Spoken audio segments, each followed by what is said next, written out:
Have you ever seen a cat sneeze like that?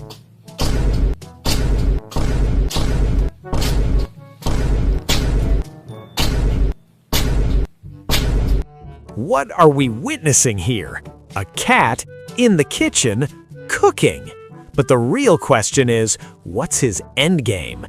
Is this a cry for help? A hidden talent? Or has he finally had enough of that dry kibble? Whatever his mission is, he's committed. That hard work is impressive, but tell me, buddy, is this yours?